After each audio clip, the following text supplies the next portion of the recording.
যে আমি একটু বাজি লাগতে চাই যে বাংলাদেশের ইলেকশনটা কবে হবে। আপনি আমাকে ডিসেম্বর, জানুয়ারি, ফেব্রুয়ারি, মার্চ, এপ্রিল, মে, জুন, জুলাই কোনো একটা মাস চুজ করে দিতে পারেন?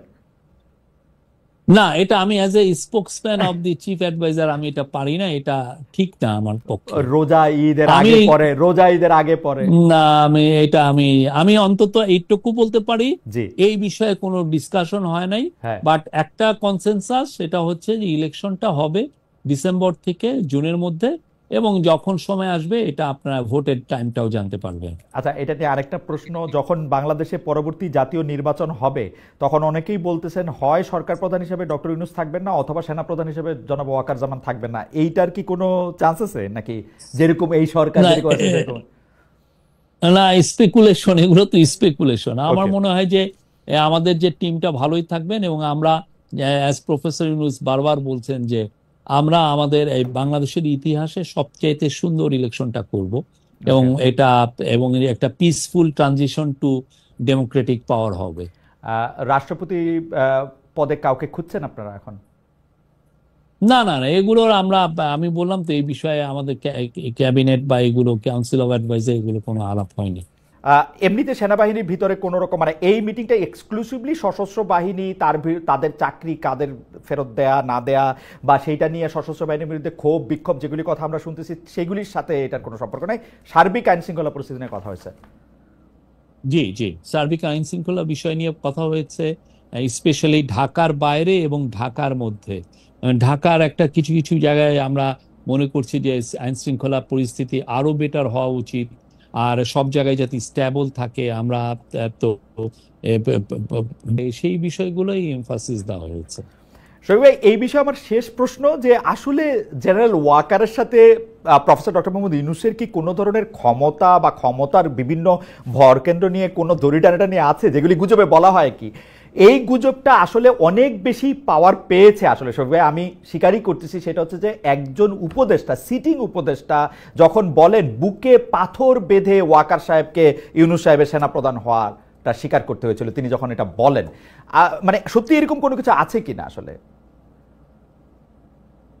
না, ওই ওই ওইটা যে কথাটা বলেছিলেন না, ওইটা আমার মনে হয় যে যে আহ, আহ, ওই আমরা যখন একটা দুইটা ঘটনা পরিপ্রেক্ষিতে, মানে জাস্ট ইন্টারিম গভর্নমেন্ট ফরমেশন হচ্ছে ইয়েতে। বাট আমার মনে হয় যে ওয়াকার, জেনারেল ওয়াকার বা এরকে নিয়ে যে এই ধরনের গুজব, এটা পিওর গুজব। এখন এই গুজবগুলো কারা ছড়িয়ে মজা পাচ্ছেন, বা এক ধরনের, আমি তো মনে করি যে এই গুজবগুলো ছড়িয়ে একটা দেশে একটা ইনস্টেবিলিটি ক্রিয়েট করার একটা চেষ্টা হচ্ছে। প্রফেসর ইউনূসের সাথে জেনারেল ওয়াকারের খুব ভালো সম্পর্ক, প্রতি মাসে এক দুইবার উনি আসেন, এসে কথা হয়। আমাদের সারু মাঝে মধ্যে এফডি তে যান, এক দুইবার গিয়েছেনও। তো সেখানে তো প্রতিনিয়ত তো কথাবার্তা হচ্ছে। এই বিষয়টা মানে দূরত্বটা কি হলো, এটা সত্যি করতে আমার বোধগম্য, এবং ওই অনুযায়ী কিন্তু ছবিও আমরা দেই, যে এই ছবি আমরা রিলিজ করি। অনেকে অনেকে মানে ব্যাপারটা কিরকম, আমি অন্য একটা প্রসঙ্গে যাই। ব্যাপারটা হয় হচ্ছে যে ধরেন করিডোরের কথা, মিয়ানমারকে মানবিক করিডোর দেওয়ার কথা যখন আসলো তখন পররাষ্ট্র উপদেষ্টা জনাব জনাব মোহাম্মদ তৌহিদ হোসেন বললেন যে এইটার ব্যাপারে কথা হয়েছে, আপনাকে আবার পরের দিন বলতে হলো যে এইটার ব্যাপারে আসলে কোনো কথা হয় নাই। তো আমরা ব্যাপারটাকে দেখি হচ্ছে এটা হচ্ছে কেউ একটা চাচ্ছেন, ধরা যাক প্রফেসর ইউনূস চাচ্ছেন ওখানে করিডোর দিতে, আর ওয়াকার সাহেব চাচ্ছেন করিডোর না দিতে। গুজবটা হচ্ছে এরকম, এবং কে আসলে বেশি ক্ষমতাবান সেটার একটা পরীক্ষা করা হচ্ছে। আপনি আসলে এটা কিভাবে দেখেন? মানে নিশ্চয়ই এই কথা আপনার কানেও গিয়েছে, মানে আমি শিওর। না, না, এই পুরো বিষয়টা, করিডোরের বিষয়টা সত্যিকার করিডোর তো আমরা বলছিও না, হিউম্যানিটেরিয়ান চ্যানেলের একটা বিষয়। সেই চ্যানেলের বিষয়ে আমি আপনাকে বলতে পারি যে সত্যিকার অর্থে পুরো যে ব্যাপারগুলো হয়েছে, যে খুব প্রিমেচিওর ডেভেলপমেন্টের উপরে অনেক বেশি কথাবার্তা হচ্ছে। প্রথম কথা হচ্ছে যে এইটার যে এটা কি, একটা দেশে যদি আপনি করিডোর দিতে চান, এটা এফার্টটা লেট করে কারা? ইউএন লেট করে, ইউএনই ডিসকাশন গুলো করে, ইউএন যারা রেলিভেন্ট পার্টি, বাংলাদেশ এখানে রেলিভেন্ট পার্টি, মায়ানমার এখানে রেলিভেন্ট পার্টি, আরাকান আর্মি এখানে relevant party, because Arakan army যেই জায়গাগুলো এইড দেওয়া হবে সেই জায়গায় ডিফ্যাক্টো কন্ট্রোল হলো আরাকান আর্মির। রাইট। এখন এই তিনটা শক্তি, তিনটা পার্টি মিলে তো আগে এগ্রি করবে যে হ্যাঁ আমরা এই জায়গাটায় দিব বা ইয়ে, তো এই কোনো কথাই কিন্তু কোনো জায়গায় যায়নি। তার আগেই মানে আমরা দেখছি যে অনেক বেশি আওয়াজ হচ্ছে। তো আমরা এটার জন্য যেটা করছি আপনাকে আমরা বলি, কালকে আমরা আমাদের ন্যাশনাল সিকিউরিটি অ্যাডভাইজার, উনি আবার high representative on Rohingya affairs, right. উনাকে আমরা কালকে জার্নালিস্টদের সামনে নিয়ে আসব। আমরা কালকে সবাইকে ইনভাইট করব যে আপনারা আসেন, কার কি কোশ্চেন আছে, জি। কোথায় আছে, আমরা সেটা কালকে সবগুলো রেসপন্স দিব। এবং একই সাথে এফএকিউ মানে ফ্রিকোয়েন্টলি আস্কড কোশ্চেন, যেগুলো সবাই কোশ্চেন করছে, সেগুলোও আমরা উত্তরগুলো জানাবো। আমার মনে হয় কি যে এইখানে কথার একটা গ্যাপ তৈরি হয়েছে, ডেভেলপমেন্ট যতটা হয় নাই, কথা চালাচালি হচ্ছে যে এই উনি এটা কথা বলছেন, এটা বলছেন, আমি আপনার সাথে এটা কিছুই হয় না। আমি আপনার সাথে সম্পূর্ণ হ্যাঁ। একমত শফিক ভাই, কিন্তু আপনি যদি হিসাবগুলো আপনি খেয়াল করেন, আপনি দেখবেন এই যে আপনি চ্যানেল বলেন, করিডোর বলেন, এটা দেওয়ার একটা সম্ভাবনার কথা কিন্তু প্রফেসর ডক্টর মোহাম্মদ ইউনূস যখন জাতিসংঘের মহাসচিব গুতেরেস সাহেব আসলেন, তখন ওইখানে গিয়েও কিন্তু তিনি কাছাকাছি কথা বলেছেন। এর কিছুদিন পরেই আবার জনাব তৌহিদ হোসেন পররাষ্ট্র উপদেষ্টা, তিনি কিন্তু স্পষ্ট বলেছেন যে এটা নিয়ে জাতিসংঘের সাথে আমাদের কথা হয়েছে। আমরা সাংবাদিকরা বা অন্য কেউ এটা নিয়ে অনেক বেশি আলোচনা করেছি, আমি এটা আপনার সাথে একমত, এখনো প্রাথমিক কথা হয় না, কিন্তু আমরা তো জনাব তৌহিদ হোসেনকে বলি নাই যে আপনি এটা বলে দেন, আমরা তো জনাব খলিলুর রহমানকে বলি নাই আপনি এটার পক্ষে যুক্তি বলেন। এটা আমাদের দোষ না, এটা আপনাদের কাছ থেকে আসছে, আপনি এটাকে এভাবে দেখেন না। মানে না, ওনারা কি কেউ বলেছেন যে আমরা, ওনারা কেউ কি বলেছেন যে এগ্রিমেন্ট হয়েছে? না না, ওনারা বলেছেন যে না এটা, কিন্তু মানুষজন ইন্টারপ্রেট, চিন্তাটা কেন হয়েছে? চিন্তাটা এই জন্য হয়েছে যে আমরা 2023 থেকে এই পর্যন্ত আমরা প্রথমে তো আপনি জানেন যে 2017 সালে 8,50,000-এর মতো রোহিঙ্গা এসেছিলেন, 7.5 লক্ষ রোহিঙ্গা এসেছিলেন। তারপরে যেটা হয়েছে যে এই গত 2023 মানে 23-এর অক্টোবরে একটা এই যে ইয়েতে সিজফায়ারটা ভেঙে যায়, আরাকান আর্মি ভার্সাস মায়ানমার মিলিটারির মধ্যে একটা যুদ্ধ শুরু হয়। আর এই যুদ্ধ শুরু হলে এই যুদ্ধের পরবর্তী পরিস্থিতিতে অনেকে যুদ্ধ থেকে অনেক রোহিঙ্গা এটার মধ্যে এই মিডিলে পড়ে যান, পড়লে এরা অনেকে বাংলাদেশে আসে। সোফার কেউ কেউ বলছেন এটা 1 লাখেরও বেশি এসছেন, এবং এর ফলে যেটা হয়েছে যে ওইখানে এক ধরনের হিউম্যানিটেরিয়ান একটা ক্রাইসিস হয়েছে। ওই ক্রাইসিসের আলোকে ইউএন এর এই কথাগুলো এসছে, এবং ইউএন এর যিনি রিপোর্টিয়ার টম এন্ড্রুজ আসছিলেন, এই ধরনের কথা। কিন্তু কথা হচ্ছে যে আমি তো এগ্রিমেন্ট করব, আমার তো এগ্রিমেন্টই হয় না এইখানে। আর একটা হচ্ছে যে এখানে তো আমি একক পার্টি না, সেখানে মায়ানমার আছে, সেখানে আরাকান আর্মি আছে, এবং এই জিনিসটা হয়তো এমনও হতে পারে যে ইউএন এর সিকিউরিটি কাউন্সিলেও আলাপ হতে পারে। তো এটা তো অনেক পরের বিষয়। এই জায়গাটায় যেটা হচ্ছে যে অনেকে অনেক বেশি, আমার মনে হয় যে কথাবার্তা বেশি হচ্ছে, যতটা না ডেভেলপমেন্ট। মানে আমি একটু বোঝার জন্য যে আমাদের সাথে তো মায়ানমারের কূটনৈতিক সম্পর্ক আছে, মানে আমরা তো কূটনৈতিক সম্পর্ক বিচ্ছিন্ন করি নাই, তো মায়ানমারের সাথে কূটনৈতিক সম্পর্ক আছে। আরাকান আর্মি হচ্ছে মায়ানমারের রেবেল গ্রুপ, এবং আরাকান আর্মি হচ্ছে তারা যাদের কারণে রোহিঙ্গারা আজকে ঘর ছাড়া, মানে ব্যাপকভাবে যদি আমি খুব জেনারেলাইজ করি, আমরা মায়ানমারের সাথেও কথা বলতেছি, আরাকান আর্মির সাথেও কথা বলতেছি, আমরা এই করিডোরের কথাটাও আমরা শুনতেছি, বুঝতেছি, আমাদের পররাষ্ট্র উপদেষ্টা বলতেছেন, আমাদের হাই রিপ্রেজেন্টেটিভ এটা নিয়ে আলোচনা করতেছেন। এটা কিরকম, মানে এটা মানে মানে এটা এটা এটা কি আসলে খুব যৌক্তিক? মানে আমি আসলে একজন ভেটারেন ইন্টারন্যাশনাল জার্নালিস্টের কাছে একটা জানতে চাইতেছি, এরকম হয় নাকি আসলে? না না, এটা আমাদের আসলে হচ্ছে কি, আমাদের সিচুয়েশন আমাদেরকে এটা করতে বাধ্য করছে। প্রথম কথা, আমরা আরাকানের সাথে, আমরা রাখাইনের সাথে 270 কিলোমিটারের মতো আমরা একটা আমাদের বর্ডার আছে। সেই বর্ডারটা এখন মায়ানমারের কোনো বর্ডার ট্রুপস নাই, মায়ানমার গভর্নমেন্টের। এই পুরো বর্ডারের ওই পাশের পুরো জায়গাটা অধিকৃত হচ্ছে আরাকান আর্মির। তো আমার বর্ডার কন্ট্রোলের জন্য আমার সাম সর্ট অফ কমিউনিকেশন তার সাথে রাখতে হচ্ছে, কিন্তু বর্ডারে অনেক ইস্যু হয়, বর্ডার থেকে ইয়াবা আসে, বর্ডারে অনেক সময় ইনফর্মাল ট্রেড হয়। এই ইস্যুগুলো দেখার জন্য হইলেও আমি ওই পারে যারা ডিফ্যাক্টো যারা রুলার, তার সাথে আমার ধরনের সাম সর্ট অফ কমিউনিকেশন লাগে।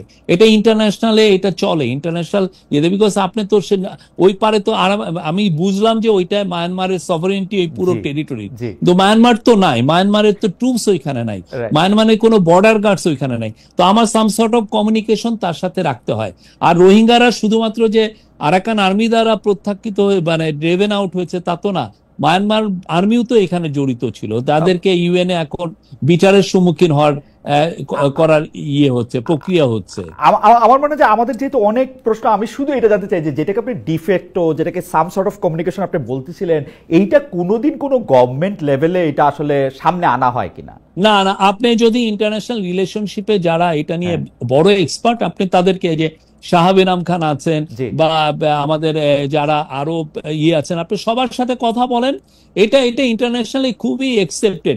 এই রকমের ডিফ্যাক্টো আপনি থাইল্যান্ড করে মায়ানমারের অনেক গ্রুপের সাথে, বিকজ থাইল্যান্ডও ওই রকম ওয়াই স্টেট যদি দেখেন থাইল্যান্ডের সাথে, থাইল্যান্ড যথেষ্ট ওদের, ইভেন থাই মিনিস্টাররা যে ওই ওয়াই স্টেটের যে রেবেলদের সাথে বৈঠক করে ছবিও পোস্ট করেন, বিকজ আপনার তো তার তো বর্ডার ম্যানেজ করতে হবে, বর্ডারে মায়ানমার ট্রুপস নাই, তা আপনি কার সাথে কথা বলবেন? ইভেন চায়না ওই কাজটা করে, কিন্তু চায়না দেখতেছে যে তার যে বর্ডারে অনেক জায়গায় মায়ানমারের কন্ট্রোল নাই, তো সে যে রেবেল গ্রুপের, আমার কাছে মনে হয় শফিক ভাই, চায়নার ব্যাপারটা তো আসলে চায়না তো পুরো ব্যাপারটার সাথে সে মিয়ানমারের সাথে এবং ঘোষণা দিয়ে আরাকান আর্মির সাথে দুইটার সাথেই সম্পর্ক রাখছে। আপনি থাইল্যান্ডটা দেখেন, আপনি থাইল্যান্ড দেখেন, থাইল্যান্ড তো আমার মতো অবস্থায় পড়েছে।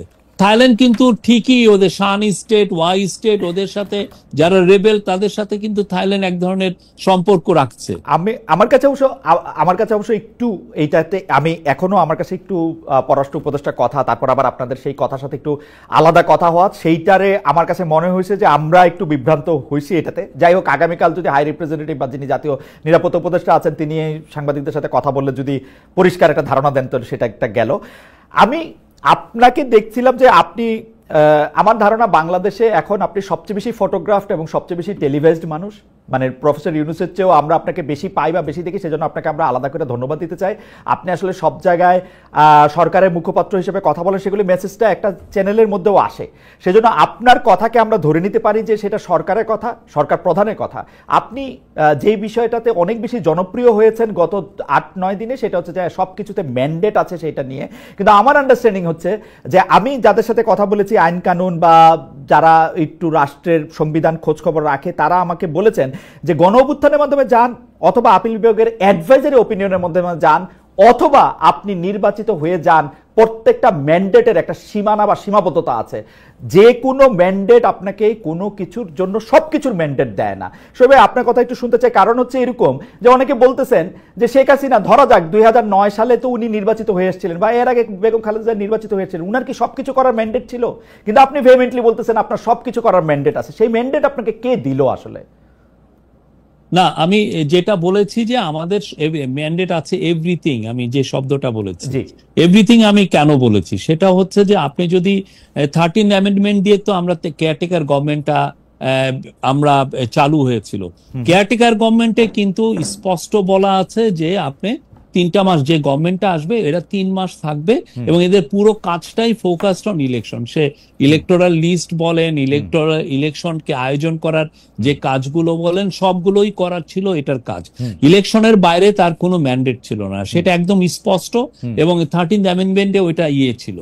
কিন্তু 13th অ্যামেন্ডমেন্ট তো ওরা এসে এটা বাদ দিয়ে দিল। দেওয়ার পরে যেটা হয়েছে যে যখন ইন্টারিম গভর্নমেন্ট হওয়ার পরে যেই পরবর্তীতে যখন সুপ্রিম কোর্টে যে রেফারেন্সটা গেল, ওইখানে দেখেন 106 আর্টিকেল 106 এ বলা আছে, ওইখানে বলা আছে যে আমরা যে কোনো গভর্নমেন্টের মতো আমরা এক্সিকিউটিভ পাওয়ারটা আমরা ইউজ করতে পারবো।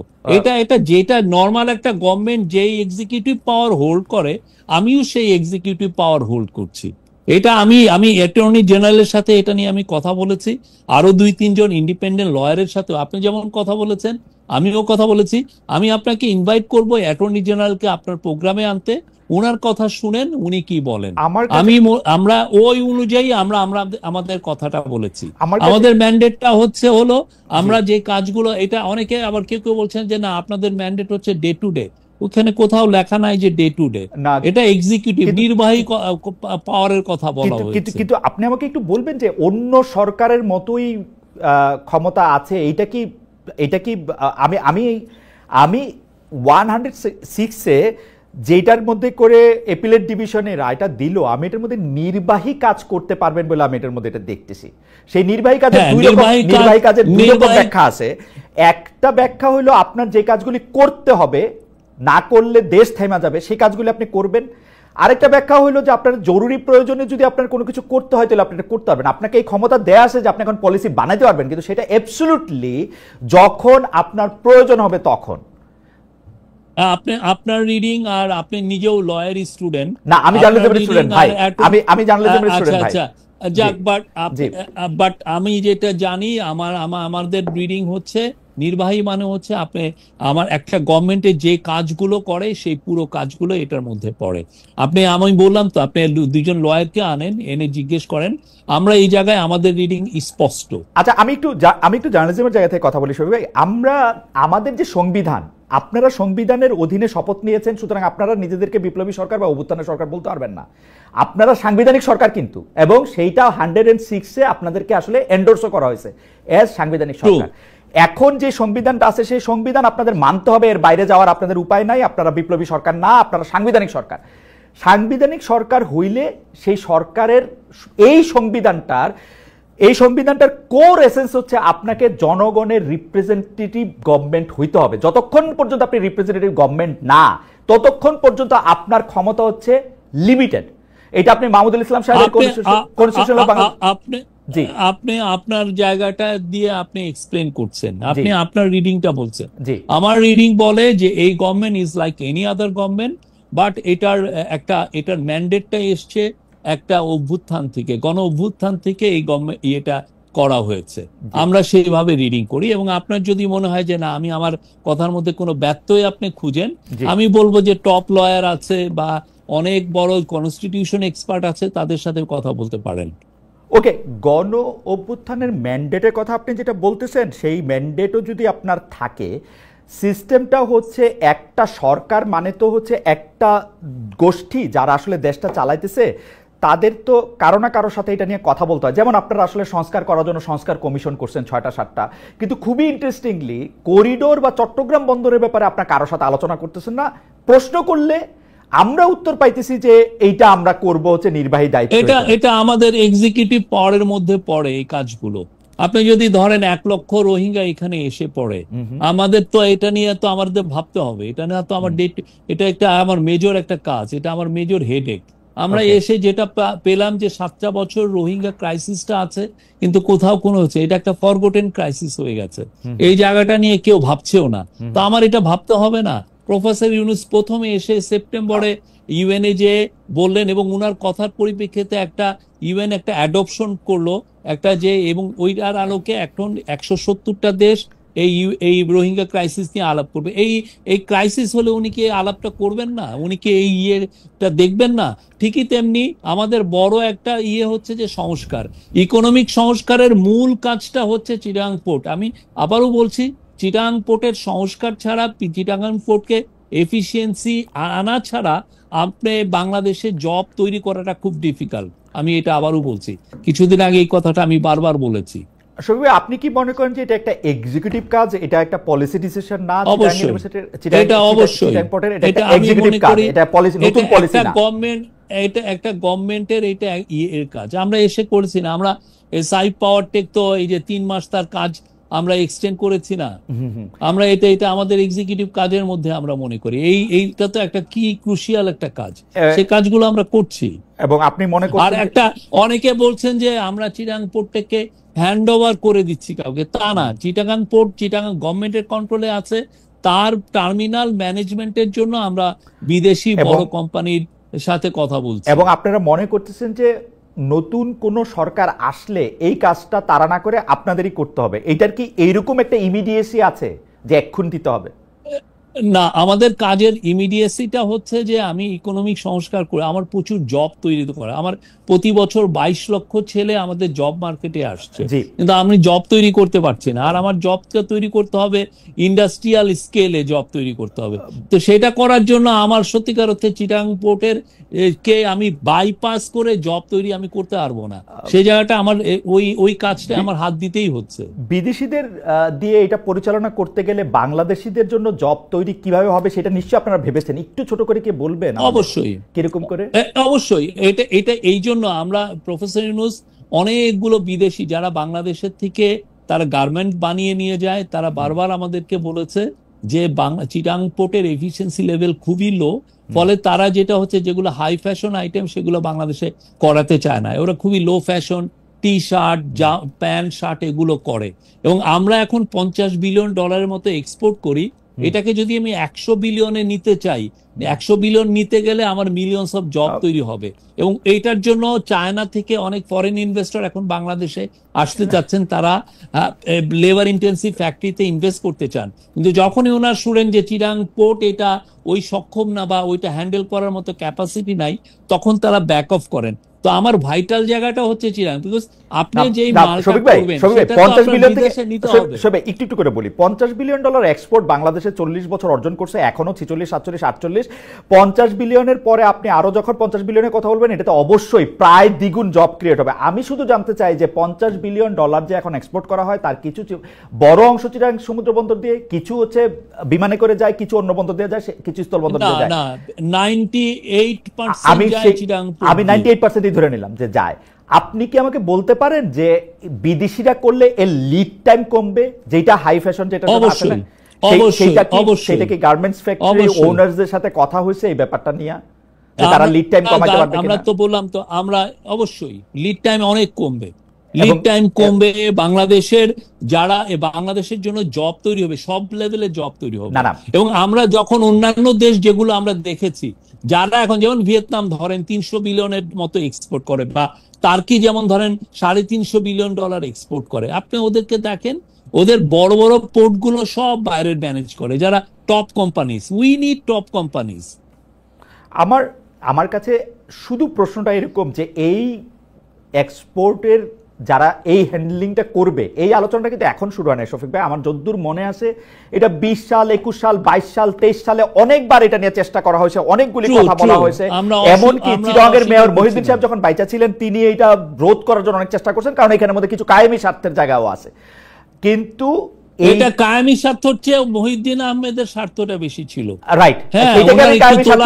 সেইটাকে আমি কায়েমি স্বার্থ বলতেছি, সেটা উনি আটকাইতে চাইছেন, এটা করছেন। কিন্তু এখন আপনারা এটা করতে চাইতেছেন, সেইটা করার জন্য আপনারা স্টেক হোল্ডারদের সাথে কথা বলছেন কিনা, আপনারা তাদেরকে ইনভাইট করছেন কিনা? গার্মেন্টসের যে জায়গাটাতে আপনি বললেন গার্মেন্টসের এক্সপোর্টের ব্যাপারটা আমার মোটামুটি ভাবে জানা আছে। আমার মনে হয় না যে নেতৃবৃন্দের কেউ আপনাদের সাথে কথা বলার সুযোগ পাইছে। আপনি একটু চেক করবেন আবার। আমরা এইখানে যারা ইনভেস্টমেন্ট করছে, যারা মেন বায়ার, আমার যারা ম্যানুফ্যাকচারার, তারা তাদের চেয়েও মূল ইম্পর্টেন্ট না শফিক ভাই, এটা ম্যানুফ্যাকচার এন্ড থেকে আপনার ইম্পর্টেন্ট, বায়ারের এন্ড থেকে না ভাই। আমি ম্যানুফ্যাকচারারের সাথে কথা হচ্ছে, বায়ারের সাথে কথা হচ্ছে, সবার সাথে কথা হচ্ছে। আচ্ছা, ফর্মালি ইনফর্মালি সবার সাথে আমরা কথা বলছি। আপনি কথা বলেন না, জিজ্ঞেস করেন। আমি ম্যানুফ্যাকচারদের সাথে কথা বলছি, আমি ম্যানুফ্যাকচারদের সাথে কথা বলছি, ম্যানুফ্যাকচার আমার সাথে। ইন্ডিটেক্সের যে চিফ, যারা বাংলাদেশের থেকে কয়েক বিলিয়ন ডলার ইম্পোর্ট করেন, তাদের সাথে কথা বলছি। H&M যারা বাংলাদেশে $5-6 বিলিয়ন নিয়ে যান, তাদের সাথে কথা বলছি। কিহাকসুন ম্যানুফ্যাকচার, বাংলাদেশের ওয়ান অফ দ্য সবচেয়ে লার্জেস্ট গার্মেন্ট ম্যানুফ্যাকচারার হচ্ছে কিহাকসুন, ইয়াং ওয়ান, তার সাথে কথা বলা হচ্ছে। কথা বলা হচ্ছে না, এটা আপনি একটা শফিক ভাই, আমার মনে হয় যে আমি আপনারে বুঝাইতে পারিনি। আমার কাছে মনে হয়েছে যে আপনি অবশ্যই কথা বলছেন, কিন্তু আপনি কথা বলছেন হচ্ছে যারা আমাদের থেকে কিনে তাদের সাইডটা থেকে, আমাদের এখানে যারা তৈরি করে, যারা ম্যানুফ্যাকচার করে, তাদের কাছে অর্ডারটা প্লেস করে কারা, এটা মেন। তো আপনি অর্ডারটা তো আমি ম্যানুফ্যাকচার তো আমি পেয়ে যাচ্ছি না, অর্ডারটা কেউ না কেউ তো প্লেস করছে। যারা ব্যবসা করে তারা তো সবচেয়ে ভালো জানে তাদের জন্য এটা কি তাদের দাবি ছিল, তারা তো সবচেয়ে ভালো জানে ভাই। তারা মোস্ট ওয়েলকাম করছে। মোস্ট আপনি ওয়েলকাম কথা বলেন, তারা মোস্ট ওয়েলকাম করছে। সেইটা তো বোধহয় ক্ষমতায় যে থাকে তাকে ওয়েলকাম করে ব্যবসায়ীরা, এটা মনে হয় আমরা না, দেখেছি যে এটা সেখানে। তারা কি চায় না তাদের এখানে এফিশিয়েন্ট হোক, তার ইয়েতে কন্টেনারটা পড়ে থাকুক 3 দিন, কে চায়? ওকে, ঠিক আছে, এটা আপনি ব্যাখ্যা করেছেন। আমাদের এই বিষয়ে যে আপনারা যে সব ডিসিশন নিচ্ছেন, আপনি বলছেন যে এভরিথিং বলতে অন্য একটা সরকার যা করতে পারে তাই আপনারা করতে পারেন। অন্য একটা সরকারকে কোনো একটু কিছু করতে হলে অবশ্যই পার্লামেন্টে এটা আলোচনা করতে হয়। মুখে দেখায় করুক আর যাই করুক, 15 বছরে শেখ হাসিনা শাসন দেখতে দেখতে আমাদের কাছে মনে হচ্ছে সব শেখ হাসিনা করে, কিন্তু আপনি দেখবেন প্রত্যেকটাই পার্লামেন্টের মধ্যে থেকে কিন্তু সিদ্ধান্ত নেওয়া, পলিসির ক্ষেত্রে আলোচনা করা, ছোট ছোট গ্রুপের মধ্যে থেকে এটা করা। এইটা আপনারা করতেছেন কিনা সেটা যদি একটু বলেন। দ্বিতীয় কথা হচ্ছে যে আপনারা করিডোর দিচ্ছেন বা দেওয়ার কথা ভাবছেন বা এটা আলোচনায় রাখছেন বা রোহিঙ্গাদের জন্য কিছু করা হবে বলে ভাবছেন, সেই ক্ষেত্রে বিনিময়ে আমরা কিছু পাচ্ছি কিনা, এই দুইটা বিষয় যদি একটু আবার একটু বলতেন যে আপনারা। না, বিনিময়ের আমাদের এগুলো পেসিং রিগড। আমরা এই বিষয়গুলো আমরা এসে এই ক্রাইসিস গুলো ইনহেরিট করেছি। আমার ইকোনমিতে জব তৈরি হচ্ছে না, এটা একটা বড় ক্রাইসিস আমার জন্য। আমার ইয়াং ছেলেরা, আপনি দেখেন পুরো আন্দোলনটা কিভাবে শুরু হলো, কোটার ক্রাইসিস, একটা জব ক্রাইসিসেতে তো গোটা হচ্ছে। তো ইয়াং ছেলে মেয়েদের জন্য, এবং যেই গভর্নমেন্টই আসুক আমাদের পরে, আমরা যে ইলেকশনটা করব ডিসেম্বর থেকে জুনের মধ্যে, তারপরে যে গভর্নমেন্ট আসবে তার মেন প্রথম কাজটাই হবে জব তৈরি করা। তো এই কাজগুলো তো আমার করতে হচ্ছে। এটা আর এখন পার্লামেন্ট যেহেতু নাই, কিন্তু আমার তো সত্যিকার অর্থে আমার তো এটা বসে থাকলে চলতেছে না, আমি জানি। বাট নেক্সট পার্লামেন্টে এসে এগুলো ডিবেট করবে, অসুবিধা কি? বাট আমরা মনে করছি আমরা যাই করছি যথেষ্ট ট্রান্সপারেন্সি রাখছি। আর আমরা যে ডিল যদি করি সেগুলো তো আমরা ওনাদের জন্য রেখে যাবো, তারা দেখবেন কতটুকু ট্রান্সপারেন্সি ছিল। আমি একটা ভয়ে প্রশ্ন করি, আমার কেন জানি মনে হচ্ছে সরকারের যা কিছু সিদ্ধান্ত সেটা প্রফেসর ডক্টর মোহাম্মদ ইউনূস আর শফিক ভাই আপনারা দুজনে নিতেছেন, ব্যাপারটা ঠিক কিনা? না, এটা উনি অনেক সিরিজ অফ ইয়ে করেন। ওনার একটা জিনিস বলতেছে যে এটা উনি করেন হচ্ছে বিদেশিদের সাথে, মানে দেশি লোকদের সাথে না, যেহেতু দেশি দুষ্ট লোক সব। এটা বাজে কথা। উনি কাকে বলেছেন দুষ্ট? উনি কাউকে দুষ্ট আমি বলতেছি যেহেতু দেশি লোকরা দুষ্ট। উনি বাংলাদেশের মানুষকে বাইরে যতটা প্রেস করেন আপনি চিন্তা করবেন না। মানে আমি অবাক হয়ে যাই উনি কত প্রেস করেন। আর যেটা উনি সবার সাথেই কথা বলছেন, এবং এই জিনিসটা উনি সিরিজ আকারে উনি ড্যাভোসে এই আলাপগুলো হয়েছে, নিউ ইয়র্কে এই কথাগুলো উনি শুনেছেন। তারপরে আমরা যে সমস্ত জায়গায় গেছি আর ওনার সাথে যারা মিটিং করতে আসেন, এই কথাগুলো বারবার আসে। কেন, জবটা একটা বড় জিনিস, আমরা কিভাবে জব তৈরি করব, এইটা একটা বিগ একটা আমাদের বড় একটা চিন্তার বিষয় হয়ে গেছে। আচ্ছা, এইটার যেহেতু প্রসঙ্গটা উঠলো, এইটা কি ঠিক ডক্টর মোহাম্মদ ইউনূসের সাথে যারা আছেন, যারা বাংলাদেশটা পরিচালনা করতেছেন, তারা বেশিরভাগই দ্বৈত নাগরিক? এটা জনাব খলিলুর রহমানকে নিয়ে কথা উঠেছে, অনেকে বলেছেন যে জনাব খলিলুর রহমান রদার রহমান নামে তিনি ফেসবুক পরিচালনা করেছেন, তিনি আসলে ভোট দিতে যাওয়ার সময় অনেকবার অনেক কথা বলেছেন, তিনি মার্কিন যুক্তরাষ্ট্রের নাগরিক, কানাডার নাগরিক বলা হচ্ছে একজন, আপনি জানেন কাকে কাকে। তারপরে এরকম আমার শিক্ষক আলী রিয়াজ স্যার, তিনি তিনি তিনি তিনি তো বাইডেন সাহেবকে ভোট দিতে যাওয়ার সময় তিনি স্ট্যাটাস দিয়েছেন, এটা আমারই মনে আছে। তো এইটা কি ঠিক যে মানে আমার কোনো অসুবিধা নাই, মানে বাংলাদেশ ক্রিকেট টিমের কোচ যদি বিদেশি হইতে পারে, প্রফেসর ইউনূস বিদেশিদের নিয়ে স্বাচ্ছন্দ্য বোধ করলে করবেন, আমার তো, কিন্তু এটা সত্য কিনা ব্যাপারটা? না, সত্য না। আমরা খলিলুর রহমান ভাইয়ের, আমি আলী রিয়াজ স্যারেরটা আমি জানি না, আর উনি যেহেতু একটা ইন্ডিপেন্ডেন্ট কমিশনের উনি মেম্বার, আমি এই বিষয়ে করতে চাচ্ছি না। বাট আলী রিয়াজ স্যারের ব্যাপারে আমি বলতে পারি উনি বাংলাদেশের নাগরিক, এটা জেনেই আমরা খলিলুর রহমান সাহেবের ক্ষেত্রে উনি বাংলাদেশের নাগরিক, এবং সেই অনুযায়ী উনি আমরা তাকে অ্যাপয়েন্টমেন্ট দেওয়া হয়েছে। এখন কথা হচ্ছে যে যদি আপনার মনে হয় যে না উনি বাংলাদেশের নাগরিক না, যারা এই বাংলাদেশের নাগরিক, কিন্তু শফিক ভাই উনি আমেরিকার নাগরিক কিনা, উনি আমেরিকার নাগরিক কিনা, উনি বাংলাদেশের নাগরিক, কেউ যদি মনে করেন যে উনি এট দ্য সেম টাইম উনি আমেরিকার নাগরিক, তাহলে আমরা তাকে অনুরোধ করি যে আপনারা আমাদেরকে পাঠান, এভিডেন্স। আপনারা এরকম কিছু দেখেন নাই? না, আমরা এরকম কিছু দেখি নাই, আমরা কিছু দেখি নাই। যারা কৌতূহল হয় না, যদি কৌতূহলের বিষয়টা না, কথা হচ্ছে যে যদি কেউ মনে করেন যে না এই বিষয়টা আমাদের তাদের কাছে এভিডেন্স আছে, আমি মোস্ট ওয়েলকাম করি। এভিডেন্স তো আপনার কাছে থাকবে, আপনি না সেন্টারে, আমাদের কাছে না, যে শুনেন, আপনার মনে আছে যে বারাক ওবামাকে নিয়ে কত যে কথা হয়েছিল যে উনি যে বারাক হোসেন ওবামা উনি সিক্রেটলি মুসলিম, তো তখন ওইটার দায় তো বারাক ওবামার না যে বলা যে না আমি খ্রিস্টান, এটা তো বলার ওনার দায় না। না তা এটা না যে অভিযোগটা করবেন তার এটা দায়। না, এটা কি উনি এসে অভিযোগ বলবেন শফিক ভাই? যে এটা কি একটা অভিযোগ যে ধরেন একজন লোক না না দ্বৈত এটা নাগরিক, তো অসুবিধা ওনার কি? অসুবিধা এটা কি? না এটা ওনার এটা একটা কি না এটার অসুবিধা হচ্ছে এটার মাধ্যমে অনেকে ওনার এগেনস্টে স্মিয়ার ক্যাম্পেইন করছেন যে না উনি বাংলাদেশের দ্বৈত নাগরিক, আপনারা কত ওনার কাছে আমরা আপনি বলে ন্যাশনাল দেন শফিক সিকিউরিটি ভাই, আপনি ইস্যুটা বলে দেন, দিয়েছি। আপনি আমাকে এমনি বলে দেন যে না খলিল সাহেব আমেরিকার নাগরিক না, এটা আমার জন্য একদম আমি একটু পারফেক্ট। আগে কি বললাম? আপনি আমি তো বাংলাদেশের আপনাকে নাগরিকটা একটু আগে বলছেন, বললাম। বাংলাদেশের নাগরিক বলছেন, হ্যাঁ আমি বলে তো দেন বলছি খলিল। যে উনি বাংলাদেশের নাগরিক, সেই অনুযায়ী আমরা তাকে দিয়েছি। এবং আপনার যদি আমার কাছে কোনো এভিডেন্স নাই যে উনি আমেরিকান নাগরিক, যদি আপনাদের কাছে এভিডেন্স থাকে আমি অনুরোধ করব এভিডেন্স গুলো আমাদেরকে একটা পাঠান। এইটা অনেকে হয় কি এই সমস্ত এই কথাগুলো অনেকে বারবার ইয়েতে আসে, এগুলো চালান। আমার আরো দু একজন কলিগ নিয়ে হচ্ছে, আমরা হাসাহাসি করি। আমার কথা হলো যে এভিডেন্স গুলো আনেন। একজন বললেন যে আমার এক কলিগকে উনি নিজে ওনার পাসপোর্ট দেখেছেন, উনি কানাডার নাগরিক। একটা উনি ওনার সাথে আমি প্রতিদিন কাজ করি, উনি কানাডার নাগরিক না। এখন এই যে এই কথাগুলো এই যে শফিক ভাই কানাডার নাগরিক না, আপনি আপনার একটা কলিগ নিয়ে বলতে পারলেন, আপনি এইটাও বলে দেন যে উনি আমেরিকান নাগরিক বা কানাডার নাগরিক না, তাহলে তো আমাদের জন্য জীবন সহজ হয়ে যায়। আপনি তো জানেন সাংবাদিকতা বাংলাদেশে কত চ্যালেঞ্জিং। আমার কাছে কোনো এভিডেন্স নাই যে উনি আমেরিকার নাগরিক। ওকে, আমার কাছে কোনো এভিডেন্স নাই। আমি জানি উনি বাংলাদেশের নাগরিক, এটা। আর কারো কাছে যদি কোনো এভিডেন্স থাকে আমরা ওয়েলকাম জানাই, আপনি আমাদেরকে পাঠান এভিডেন্স। কিন্তু এই যে চিপ কথাবার্তা ইন্টারনেটে যারা বলেন, এবং এটা নিয়ে হয় কি একটা বাজার তৈরি হয়ে গেছে এই সমস্ত কথার, যে চিপ কথা। বাইরে যেটা হয় এগুলো করলে অনেকে এগুলোর ক্ষেত্রে ডিফর্মেশন করে যে না আপনি আমার সামাজিক মর্যাদা হানি করেছেন।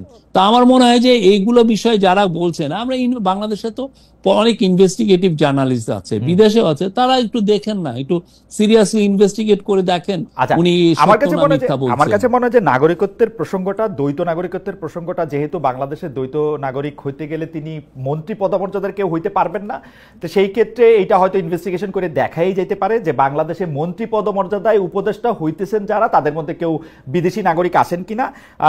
যেহেতু আপনি জানেন না, এটা নিয়ে তো আর আপনাকে আর প্রশ্ন করে কোনো ইয়া নাই। আমি দর্শকদের কাছে প্রশ্ন করেছিলাম শফিক ভাই যে চট্টগ্রাম বন্দর পরিচালনার দায়িত্ব বিদেশি প্রতিষ্ঠানকে দেয়ার আগ্রহ প্রকাশ করেছেন প্রধান উপদেষ্টা ডক্টর মোহাম্মদ ইউনূস।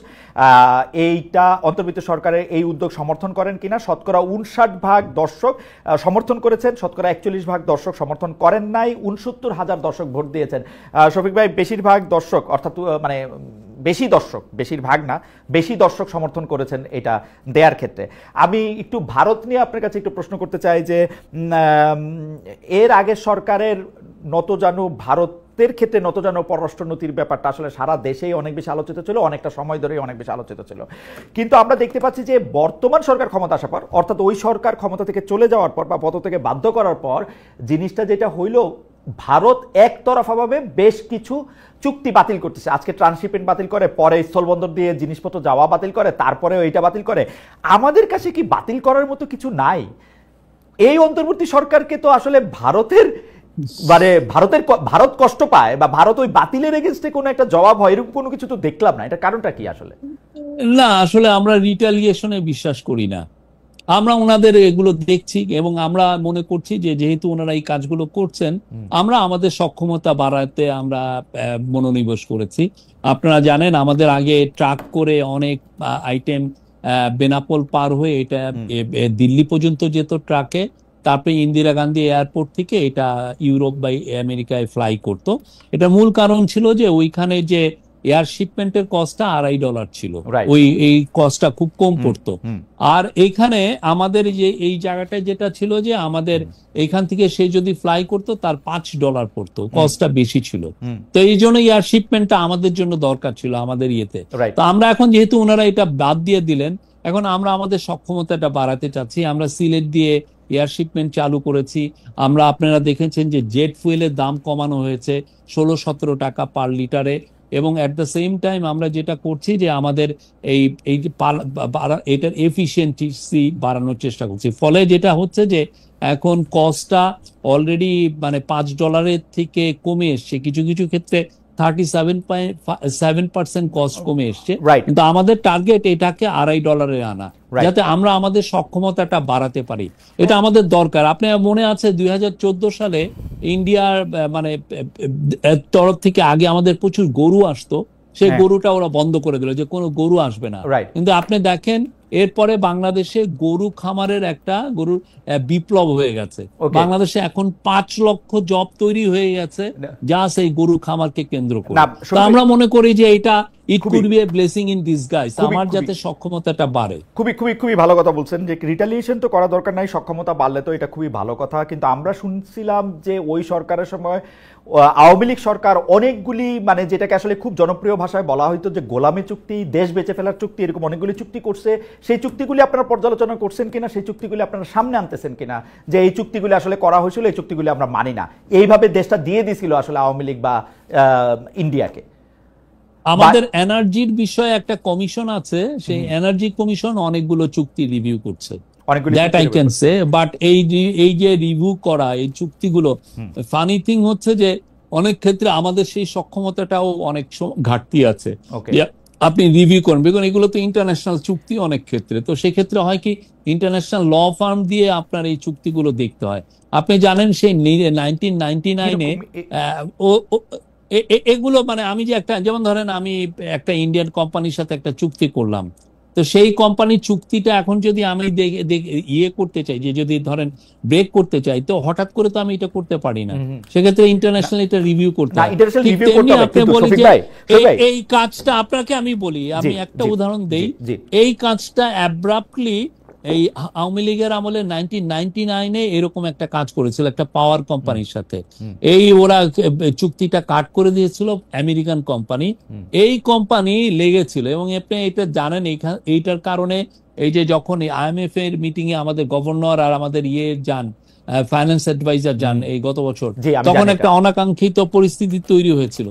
এখন আমাদের এইটাকে মিটাতে যে আমাদের ওই সেই শেখ হাসিনার আমলের একটা চুক্তি, যে উনার অপকর্মকে করতে যে আমাদের $20 মিলিয়ন দিতে হয়েছে আমাদের এটা। তো আমরা এই জিনিসগুলো চুক্তি যাই হোক না কেন, আমরা ওগুলো তো অনেক কিছু যেগুলো এনার্জি রিলেটেড দিয়েতে আমরা জানি যে এক ধরনের কমিশন হয়েছে, তারা সবগুলো এনার্জি চুক্তিগুলোই দেখছে, অনেকগুলোই। শফিক ভাই, ট্রান্সশিপমেন্ট বাতিল করে দিল আওয়ামী লীগ আমলে করা, যেটা ট্রান্সশিপমেন্টের সুবিধা তারা দিতেছিল বা এই সেই। তো আমাদের কাছে কি এরকম কোনো চুক্তি আছে যেটা আওয়ামী লীগ ইন্ডিয়ার সাথে করছিল, যেটা আমাদেরকে দেখানো তো যাইতে পারে? আপনি বাতিল না করেন, ইন্টারন্যাশনাল রিভিউ তো না দিতে পারেন, আপনি তো এটা দেখাবেন যে ভাই এই চুক্তি আওয়ামী লীগ ওদের সাথে করছিল, এর বিনিময়ে ওরা আমাদেরকে ট্রান্সশিপমেন্ট দিছিল, এখন এই ট্রান্সশিপমেন্টটা বাতিল করে দিছে, এইটাও তো দেখানো সম্ভব, তাই না? এটা তো রিটালিয়েশন। আমার ওইটা মনে নাই, এই কোন প্রেক্ষিতে তারা ট্রান্সশিপমেন্ট দিয়েছিল এটা মনে নাই। বাট আমাদের এই গভর্নমেন্টের মূল কথা হচ্ছে যে আমরা কোনো গোলামি চুক্তি করি না। আমরা আমরা ইন্ডিয়ার সাথে অবশ্যই ভালো সম্পর্ক চাই, খুবই ভালো সম্পর্ক চাই। বাট আমরা বারবার বলছি সমতা, ন্যায্যতা এবং মর্যাদার ভিত্তিতে হতে হবে। আমরা সেই জায়গাটায় আমরা দাঁড়িয়ে আছি। আমাদের একটা দাবি থাকে শফিক ভাই, আপনারা তো আমরা সবসময় সব জায়গায় পাই না, এই গোলামি চুক্তিগুলি একটু প্রকাশ করা হোক, আমরা এটা একটু দেখতেও চাই। আরেকটা জিনিস যেটা নিয়ে আসলে অনেক বেশি কথা হইতেছে, সেইটা হইলো যে 26 লক্ষ ভারতীয় অবৈধভাবে বাংলাদেশে কাজ করতেছে, এরকম আমরা শুনেছিলাম গত সরকারের সময়। সেটা 26 লক্ষ কি 30 লক্ষ সেটা আমরা ঠিক জানি না। এই সরকার এটা তালিকা করেছে কিনা, সেই অবৈধ ভারতীয়দের ফেরত পাঠানোর ক্ষেত্রে কোন রকম কোনো উদ্যোগ নেওয়া হয়েছে কিনা? আমার এটা জানা নাই। আমি এইটা আবার হোম মিনিস্ট্রি থেকে তাহলে আমি এটা পুরো ডিটেলসটা আমি নিয়ে নিব। 26 লক্ষ আমি জানি না, এটা মনে হচ্ছে এক্সাজারেটেড ফিগার। বাট যেটা হয় যে আমাদের কিছু কিছু জায়গায় আমাদের মিড ম্যানেজমেন্ট লেভেলে আমাদের সক্ষমতাটা কম, তো আমাদের ফ্যাক্টরিগুলো চান যে ওই জায়গাগুলোতে তারা ইন্ডিয়ান এবং শ্রীলঙ্কানদেরকে প্রিফার করেন, বিকজ ওই কাজগুলো ওনারা ভালো করতে পারেন। এই মিড ম্যানেজমেন্ট লেভেলে আমাদের সেই রকম মিড ম্যানেজার অনেক ক্ষেত্রেই নাই না, কিন্তু যে ক্ষেত্রে আমাদের চাকরির এত অভাব আছে, সেই লোকগুলিকে চিহ্নিত করা এবং যারা আসলে নির্দিষ্ট চ্যানেলে চাকরির অভাব আছে, কিন্তু কিছু কিছু জায়গায় আমাদের এক্সপার্ট ওই সক্ষম অবস্থা আমরা তৈরিও করতে পারি নাই। যেমন ধরেন আমি যেটা শুনেছি যে কিছু কিছু ক্ষেত্রে কেমিক্যাল ইঞ্জিনিয়ার বা এই জায়গায় আমাদের একটা আছে, আমি এটা শুনেছি, আমি শিওর না যে তো ওই লেভেলে যে সক্ষমতাটা ওদের আছে সেটা নেই। আর মার্চেন্ডাইজারের ক্ষেত্রে আপনি জানেন যে শ্রীলঙ্কানরা অনেক বছর ধরে তারা অনেক অনেক এগুলোর ক্ষেত্রে অনেক বেটার। তো সেই জন্য আমি দেখেছি অনেক জায়গায়, আমি যখন জার্নালিস্ট ছিলাম আমি দেখেছি যে প্রচুর শ্রীলঙ্কান কাজ করেন। আমার যে গ্রাম, আমার গ্রামের বাড়ি হচ্ছে মাগুরা, সেখানে একটা গার্মেন্ট ফ্যাক্টরি আছে। সেখানে যেও আমি দেখছি যে ওইখানে একজন শ্রীলঙ্কান, দুইজন শ্রীলঙ্কান, একজন ইন্ডিয়ান কাজ করছেন। কারণ আমি জিজ্ঞেস করেছিলাম যে ভাই আপনারা এই জায়গায় তো বাংলাদেশিও নেওয়া যেত। ওনারা বললেন যে না, আমরা ওইভাবে পাইনি, ওই ওই ওই ওই ওই এক্সপার্টিসটা আমরা পাইনি। এবং অনেক ক্ষেত্রে এমনও আছে যে আমি একজনকে জিজ্ঞেস করলাম, উনি টপ গার্মেন্ট এক্সপোর্টার, তাহলে জিজ্ঞেস করলাম যে আপনি কাকে, উনি একজন ইন্ডিয়ানকে দিয়েছেন, কেমিক্যাল ইঞ্জিনিয়ার, খুব ভালো। উনি বললেন যে উনি ওনাকে 22 লক্ষ টাকা মান্থলি বেতন দিচ্ছেন, সেই লেভেলের ওনার ওই এক্সপার্টিস যেহেতু ওনার আছে। ওকে, শফিক ভাই, এইটা তো আসলে বাস্তবতা থেকে, কারণ কেউ তো আর সাইধা একটা বিদেশিকে চাকরি দেওয়ার অনেক ঝামেলা আছে, তাকে বেশি বেতন দিতে হয়, তাদের পোলাপানদের জন্য বড় স্কুলে পড়ালেখার ব্যবস্থা করতে হয়, এটা প্যাকেজটা আসলে অনেক বড়, সেটা আপনি ঠিকই বলছেন। শফিক ভাই, আপনি খেয়াল করছেন কিনা যেগুলির বিরুদ্ধে আপনি অনেক সময় আপনার স্বাভাবিক স্যাটায়ারমূলক লেখা দিয়ে অনেক লেখালেখি করছেন, বর্তমান সরকারের ক্ষেত্রে এগুলি অনেকবার বা অনেকভাবে হইতেছে। যেমন ধরেন একটা হত্যা মামলার ক্ষেত্রে 200-300 জন আসলে আসামি, কেউ সিলেট আছে, কেউ তারা গ্রেফতারও হয়ে যেতেছেন এবং প্রচন্ড চাপ না হলে তাদেরকে জামিনও হইতেছে না। এই ব্যাপারগুলি আসলে আপনি কিভাবে দেখেন? মানে কোর্ট, এইটা বলা হয় যে কোর্ট আসলে খুব বেশি ভয় পায় মবকে, এরপরেও সমন্বয়কদের একজন এই হুমকি আপনাদের আইন উপদেষ্টাকে দিয়েছেন যে কারা এখান থেকে বিচারে জামিন পেয়েছে তাদেরকে দেখে রাখুন, চিহ্নিত করুন, ঠিক করুন। এগুলিকে আপনারা আসলে কিভাবে দেখেন? কিন্তু পৃথিবীর যে কোনো সভ্য দেশে শফিক ভাই এগুলি ফৌজদারি অপরাধ, এই ধরনের হুমকি দেওয়া। কোর্ট কি করে? বাট এটা দেওয়া হইতেছে এবং আপনি এটা প্রতিদিন হইতেছে, যেইটার আমি আপনার যেগুলি লেখা, ধরেন আপনাদের কাছ থেকে যেগুলি শিখছি সেগুলি তো দেখি যে এখন হইতেছে, মানে মনে হচ্ছে একটা লগবুক দেখা দেখা এগুলি করা হচ্ছে। আপনার কষ্ট লাগে না ভাই এগুলি দেখা? আমাদের আইন অ্যাডভাইজার এটা নিয়ে অনেক বলেছেন। উনি বলেছেন যে এটা অনাকাঙ্ক্ষিত, এই ঘটনাগুলো ঘটছে অনেক ক্ষেত্রে। আমি নিজেও দুই একটা দেখেছি যে একটা ইভেন মার্ডারও হয় নাই, দেখা যাচ্ছে যে 200-300 জনের এগেনস্টে কেস হচ্ছে। এবং আমরা কিছু দেখেছি যে এটাকে ক্যাশ ইন করে অনেকে এক্সটোরশন করছেন, খুবই আনফরচুনেট। সেই বিষয়ে আমাদের আইন অ্যাডভাইজার বলেছেন উনি এটা দেখছেন, এবং আমাদের যে হোম অ্যাডভাইজার উনি কিন্তু বলেছেন যে যারা এইগুলো করছেন, এই যে কেস এক ধরনের ম্যাস লেভেলে কেস দেওয়া, তাদের এগেনস্টে উনি হুঁশিয়ারিও দিয়েছেন। কিন্তু আনফরচুনেটলি হচ্ছে কি, এটা অনেক ক্ষেত্রে কিছু পলিটিক্যাল অ্যাক্টিভিস্টও এই কাজগুলো করছেন এইটা। তো এই জিনিসগুলো সত্যিকার অর্থে আপনি ঠিকই বলেছেন। আমি নিজে এগুলো নিয়ে, হিউম্যান রাইটস নিয়ে আমি অনেক লেখা লিখেছি। এখন এসে এটা তো সত্যি, এটা দেখতে কেমন যেন লাগে না শফিক ভাই, এটা দেখতে কেমন যেন লাগে। এবং আমরা যেহেতু একই ফ্রেটার্নিটির অংশ এবং আপনারা যেহেতু আমাদের অগ্রজ, আপনারা যা করেন সেটা না আয়সা আমাদের, বা সেটার প্রশ্ন বা সেটা শিক্ষাও আমাদের কাছে আয়সা পড়ে। কিন্তু আপনি দেখেন যখনই কোনো কিছু কম শক্তি হইতে থাকে তখন সরকারের মধ্যে থেকে তাদেরকে শক্তিশালী করার জন্য একটা চেষ্টা করা হয়। যেমন আমি উদাহরণ দিই, আওয়ামী লীগকে নির্বাহী আদেশে নিষিদ্ধ করা হবে, এটা সেপ্টেম্বরের বৈঠকেই মোটামুটি এটা নিয়ে আলোচনা হয়েছে। আপনারা কেন ওয়েট করলেন যে হাসনাত আব্দুল্লাহ ওইখানে যমুনা অভিমুখে যাবে, 3 দিন ধরে ওইখানের মধ্যে এটা হবে, ওদেরকে ঠান্ডা পানি দেওয়া হবে, তারপর আপনারা নিষিদ্ধ করবেন? কেন এটাকে আপনারা, মানে ওরা আন্দোলন করার আগে আপনারা এটা বুঝতে পারেন না যে এটা আপনাদের করতে হবে? না, সেপ্টেম্বরে কিন্তু কোনো ডিসিশন হয় নাই। এটা যারা রিপোর্ট করেছিল, এইটা নিয়ে কথাবার্তা হয়েছে, কিন্তু আমার মনে পড়ে না। আমি কেননা প্রত্যেকটা ক্যাবিনেট মিটিং এ আমি কিন্তু থাকি, আমার মনে পড়ে না যে এই কোনো ক্যাবিনেট মিটিং এ এটা এইরকমের কোনো ডিসিশন হয়েছে। আর হাসনাত আব্দুল্লাহর এই ব্যাপারটা আপনি যেভাবে বললেন যে এটা বুঝি স্টেজ তো না, উনি ওনার প্রোটেস্টটা করেছেন, রাইট। সেই কিন্তু প্রফেসর ইউনূসকে কি এটা হাসনাত আব্দুল্লাহ থেকে শুনতে হইলো যে এটা আওয়ামী লীগকে নিষিদ্ধ করতে হবে? মানে ধরেন হাসনাত আব্দুল্লাহ, ধরেন আমরা হাইন্ডসাইট বিবেচনা করে হাসনাত আব্দুল্লাহ এটা করলেন না, তাহলে কি আওয়ামী লীগ নিষিদ্ধ হইতো না? আমরা অলওয়েজ মেইনটেইন করেছি যে এই বিষয়গুলো, এইটা যেহেতু সংবেদনশীল একটা বিষয়, এই বিষয়টা সত্যিকার অর্থে যারা জুলাইয়ের গণ আন্দোলনে ছিলেন, জুলাই আপরাইজিং এ ছিলেন, তাদের উপরে সবার সাথে আমরা, মানে ডিসিশন যদি হয়ও সেটা হবে তাদের সাথে কনসালটেশন করে, তাদের ইয়েতে, এবং সেই অনুযায়ী হয়েছে, তারা সবাই কনসেন্ট দিয়েছেন।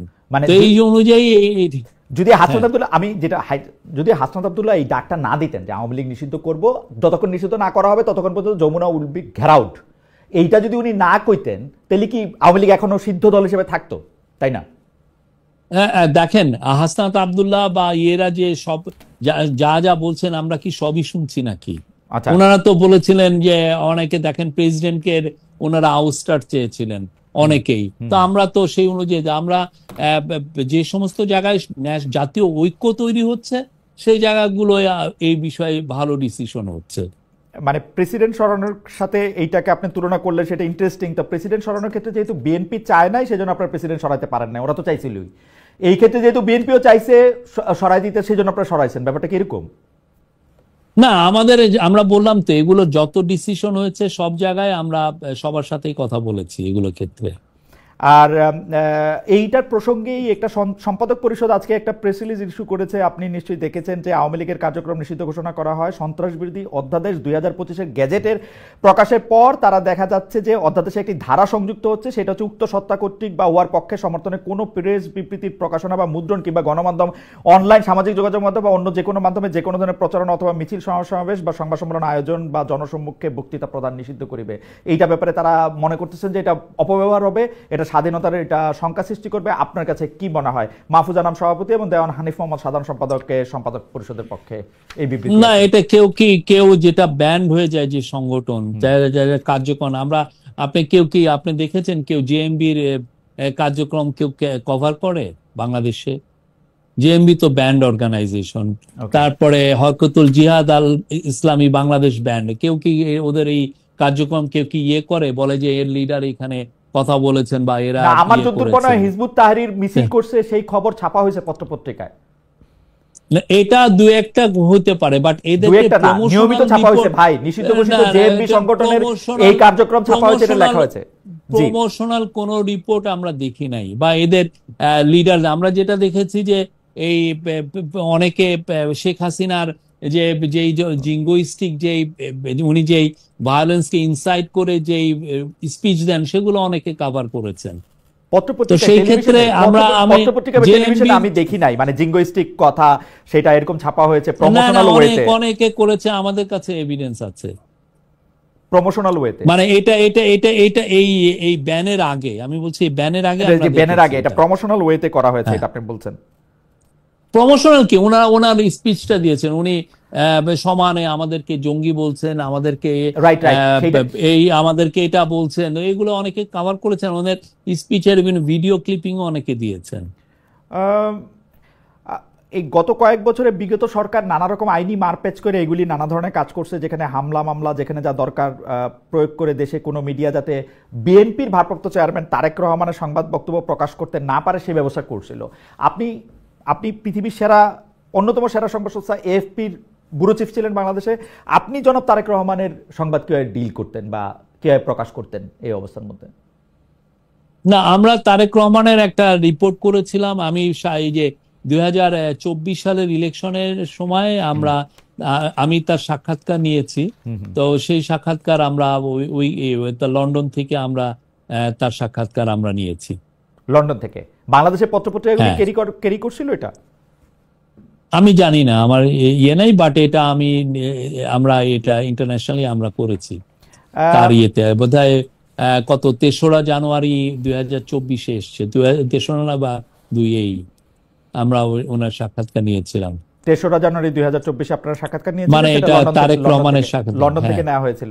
লন্ডন থেকে নেওয়া হয়েছিল, সেটা কি ওইটা যেটা তারেক সাহেব হচ্ছে লিখিত পাঠাইছিলেন বিভিন্ন জায়গায়, আমরা দেখতে পেয়েছিলাম যে একটা লিখিত প্রশ্ন লিখিত উত্তর, সেটা নাকি আপনারা উনাকে আসলে টেলিফোনে বা সামনাসামনি বসে অডিও ওরকম কোনো সাক্ষাৎকার, নাকি এটা ইমেলের মাধ্যমে ওনার একটা সাক্ষাৎকার বিভিন্ন জায়গায় পৌঁছাইছিল, কেউ তার এটা নেয় নাই, এটা আরো 2-4টা জায়গায়ও ছাপা হয়েছিল, ওইটা কি ওইটা? না, আমরা অ্যাপ্রোচ করেছি, আমরা ওনার সাথে অ্যাপ্রোচ করেছি, আমরা ওনার ওইখানে ফটোগ্রাফারও পাঠিয়েছি, উনি ফটো শুটও হয়েছে, উনি ওইখান থেকে ফটো দিয়েছেন ইয়েতে। আমার মনে হয় না বাংলাদেশে পত্রপত্রিকা আমি এটা দেখেছি। যাই হোক, শফিক ভাই, বিএনপি নেতা ইশরাক হোসেনকে আসলে মেয়র পদে নিয়োগ দেওয়া হচ্ছে না, বলা হচ্ছে জনাব আসিফ মোহাম্মদ সজীব ভুঁইয়া এটা দিচ্ছেন না, কারণ আসিফ মোহাম্মদ সজীব ভুঁইয়া তার নিজের লোকদেরকে মেয়র মানে মেয়র পদমর্যাদার লোক বানান।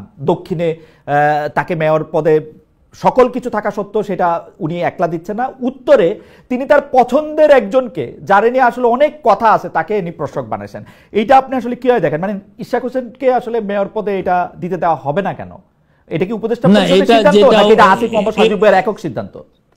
না, আসিফ মোহাম্মদ সাজু ভাইও কি এটা করছেন তাও তো, মানে এটা তো আপনি বললেন এটা তো এক ধরনের অ্যালিগেশন, এটা কি ঠিক কিনা? আমার যেটা মনে হয় এটা একটা লিগাল ইস্যু আছে। আমাদের ল অ্যাডভাইজার এখন সম্ভবত বাইরে আছেন, উনি আসলে উনি এটা বলতে পারবেন এটা লিগাল ইয়েটা কি, কোথায় লিগাল সমস্যা আছে, এটা উনি উনি হি উইল এক্সপ্লেইন। শফিক ভাই, আদালতের সেম রায়ে জনাব শাহাদাত হোসেন চট্টগ্রামে মেয়র হয়েছেন, একই রায়ে ইশাক হোসেন কেন হইতে পারবেন না? মানে আমার একটু বুঝাই বলবেন, আমার অনেক কৌতূহল। ধরেন আইনের ব্যাখ্যা বা ফাইনালি কি হলো এরকম, এটা এমন যে এমন এমন অনেক রায় আছে যে একজনের জন্য এটা খাটে, আরেকজনের জন্য নাও খাটতে পারে। তো এটা একটা লিগাল একটা ইন্টারপ্রিটেশনের বিষয়। সেই লিগাল ইন্টারপ্রিটেশনটা আপনি একটা দুইটা দিন ওয়েট করেন। আমাদের ল অ্যাডভাইজার আসতেছেন, উনি সাউথ আফ্রিকা গিয়েছেন, উনি আসুক, উনি উনি এটা এক্সপ্লেন করতে পারবেন। এই মুহূর্তের বিবেচনায় কি আপনারা বিষয়টা এক্সপ্লেন করে একটা ইয়া দিতে পারেন? মানে প্রেস উইং থেকে এটা তো ওনার জায়গা, এটা তো ওনার জায়গা, এটা ভেরি মাচ ওনার টেরিটরি, আর এটা লিগাল ইস্যু আছে এখানে, তো উনি এসে এটা বলবেন আমাদের ধারণা। মানে উনি তো আদালতের রায়, মানে সুপ্রিম কোর্টের রায় তিনি আসলে এই এই এই এটাই তো বললাম আমি, তো এই যে লিগাল ইস্যুগুলো তো ওনারা ডিল করেন। সুপ্রিম কোর্টের উপর কোর্ট আছে কিনা জানি না, মানে এইটা না কোর্টের এটা না, আমি বলছি যে উনি এসে এটা জানাতে পারবেন, যে ইন্টারপ্রেটটা উনি করতে পারবেন, উনি সাংবাদিকদের কোশ্চেন নেবেন, কোনো চিন্তা। আমরা যথেষ্ট ট্রান্সপারেন্ট করবেন। আপনার যেটা হচ্ছে যে দুই একদিন দেরি হচ্ছে, উনি আসুক, কথা বলবেন উনি। শফিক ভাই, সরকারের সবশেষ ঘোষণা অনুযায়ী জুনের 10 তারিখের মধ্যে জুলাই ঘোষণাপত্র প্রকাশ করতে হবে।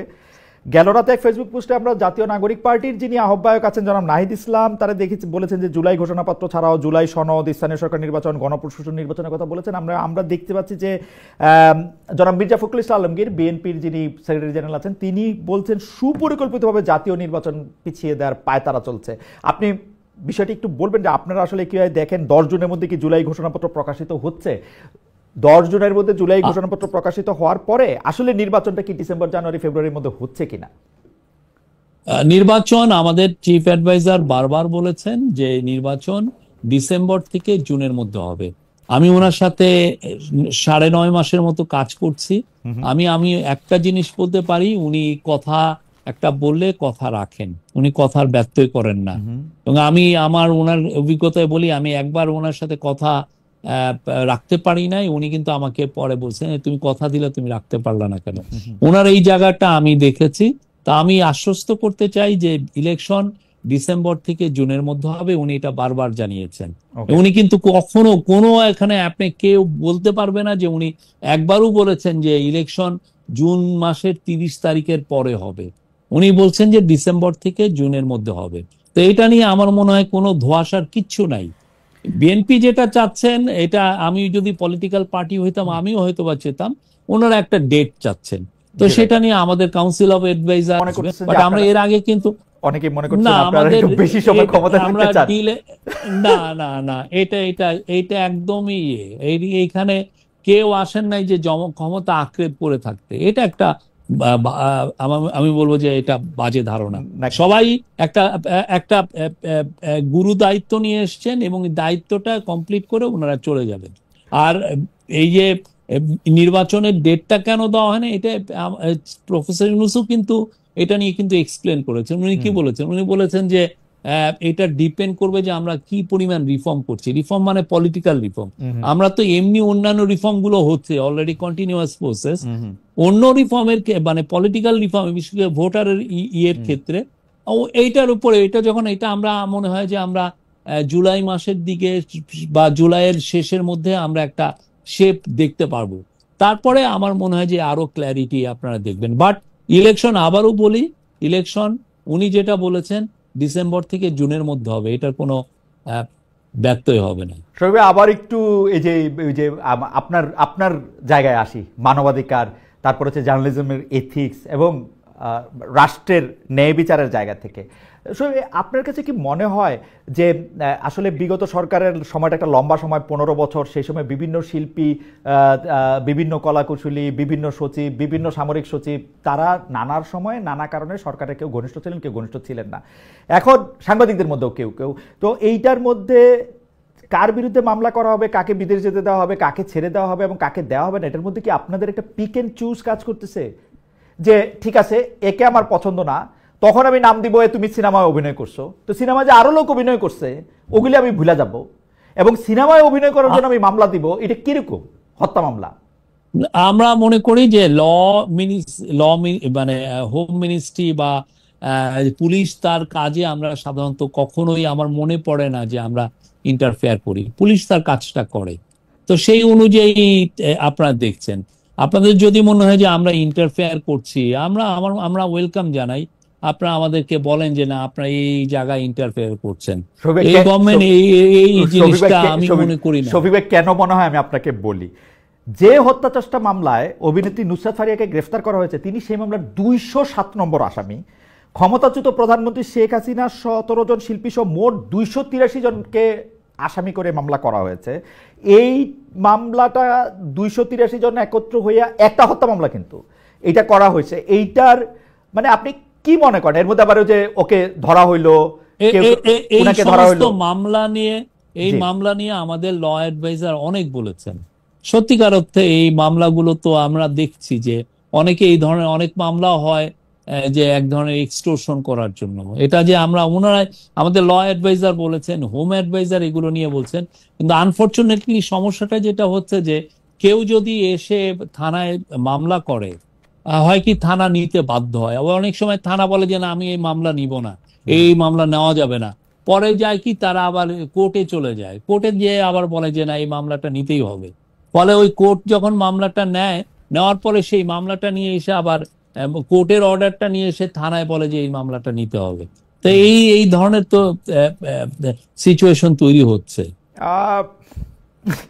মানে আমরা, যাই হোক, আমি আবারও আপনার আরেকটা যে জায়গায় আপনি অনেকদিন কাজ করেছেন সেই অর্থনীতির জায়গায় একটু আসি, যে শর্ত পূরণ না হয় ঋণের কিস্তি ছাড় বন্ধ রেখেছিল আইএমএফ এর প্রধান শর্ত অনেকগুলির মধ্যে একটা ছিল ডলারের দাম বাজারের উপরে ছেড়ে দেওয়া। বাংলাদেশ ব্যাংকের গভর্নর আমাদের এই অনুষ্ঠানে এসে বলেছিলেন যে আইএমএফ এর শর্ত তারা এত সহজে মেনে নেবেন না। এপ্রিলের শেষের দিকে মে মাসের প্রথম সপ্তাহে অর্থ উপদেষ্টা বলেছিলেন যে আইএমএফ এর ঋণ প্রেসক্রিপশন তারা মানবেন না, কিন্তু হঠাৎ করে আমরা দেখলাম যে এনবিআর কে বিলুপ্ত করা হয়েছে এবং সেটা আইএমএফ এর, মানে এরকম একটা কঠিন সিদ্ধান্ত নেওয়া হয়েছে সেটা আইএমএফ এর পরামর্শ মেনেই। আপনি এটাকে নিয়ে আসলে কিভাবে দেখেন?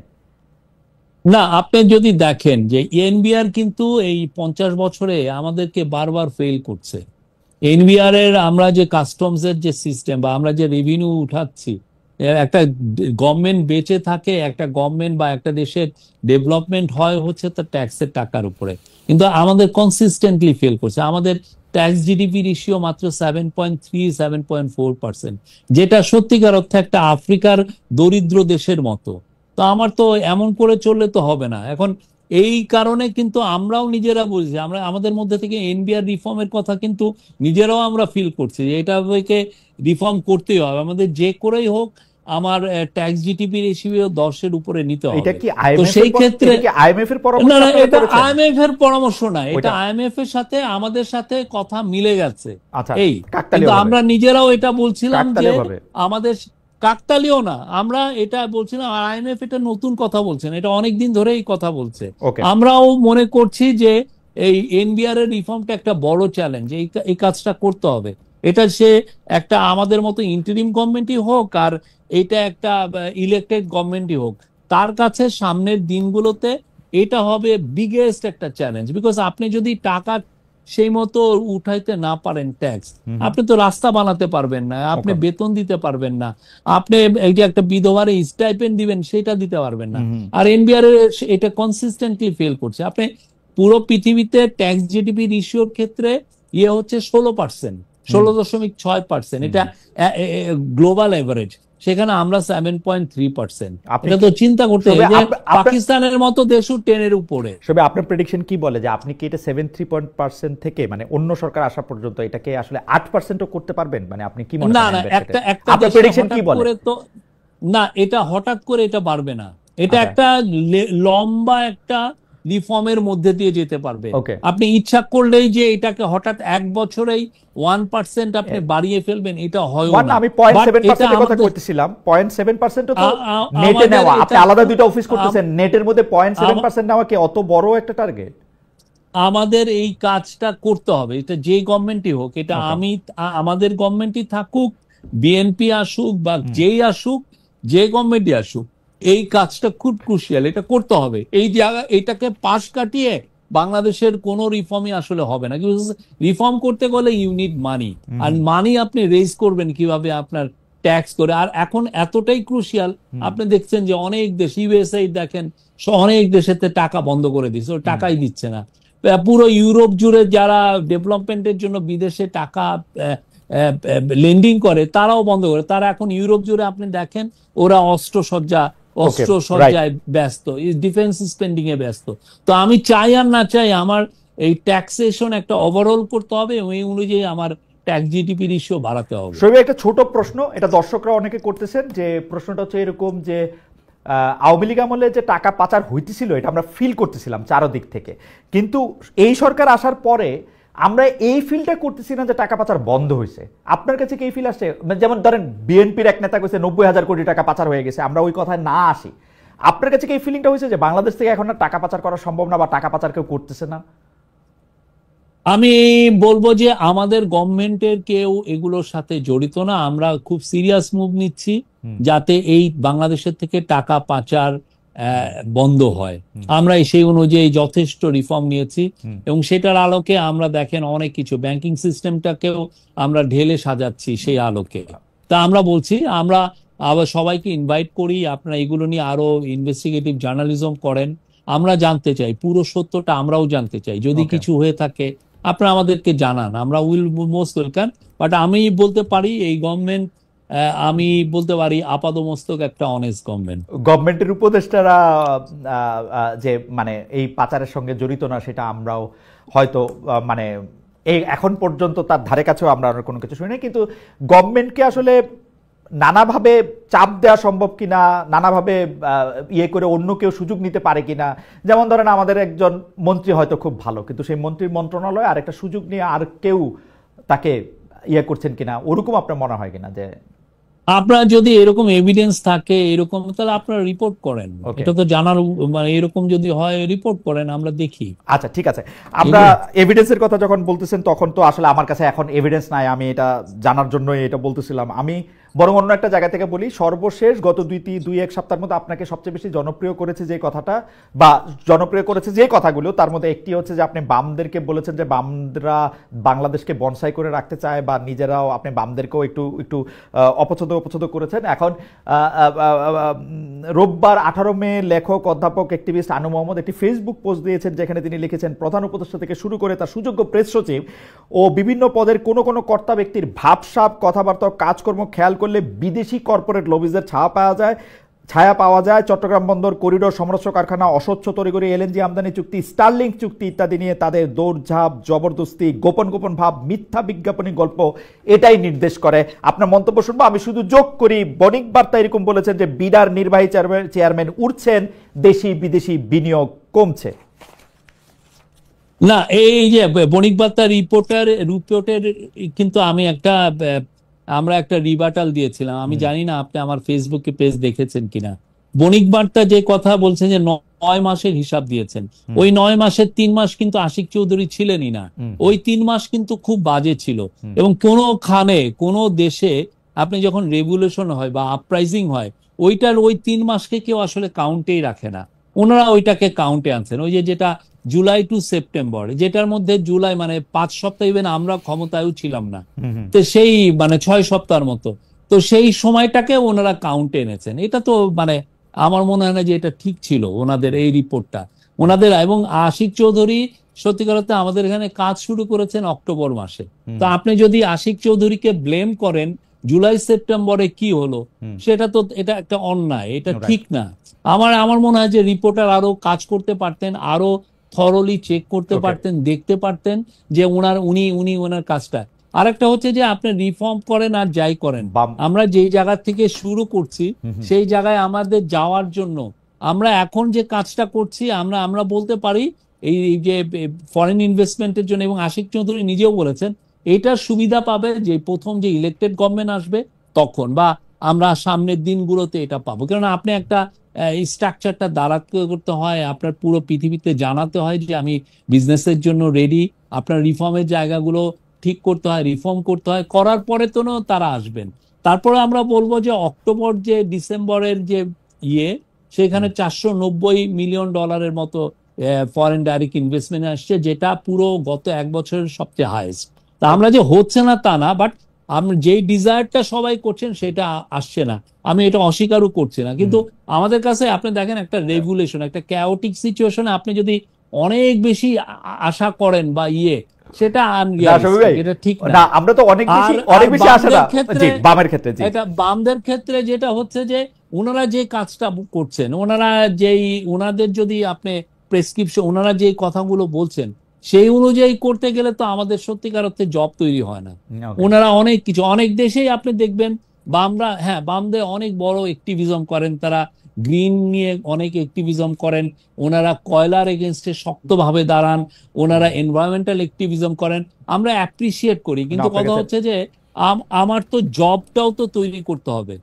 আমি যদি জব তৈরি করতে হয় তাহলে সেক্ষেত্রে আমি এই যে কেন আমরা মোস্ট এফিশিয়েন্ট কোম্পানিকে আমরা চিরাঙের পোর্টের টার্মিনাল দিতে চাচ্ছি, বিকজ তার মাধ্যমে যেটা হবে যে আমরা এটা it sends a very powerful signal to the world যে আমরা এই চিরাং পোর্টটিকে আমরা এফিশিয়েন্ট করছি। তখন হয় কি, বড় বড় কোম্পানিগুলো তখন বাংলাদেশে ইনভেস্ট করতে আসে, তো সেই জায়গায় ওরা আসা মানেই হচ্ছে আপনার জব তৈরি হবে, লাখ লাখ জব তৈরি হবে, সেই জায়গা থেকে আমরা বলছি। কিন্তু ওনার কথা যদি দেখেন, ওনাদের কথা অনুযায়ী যে দেখেন মহিউদ্দিন চৌধুরী, সাইফ পাওয়ার, আজম নাসির, নহিউদ্দিন, এরা সাইফ পাওয়ার টেক বা এদের অনেকেই আছেন, ওনারা তো সেই জায়গায় সেই এফিসিয়েন্সিতে তো নিতে পারেন নাই।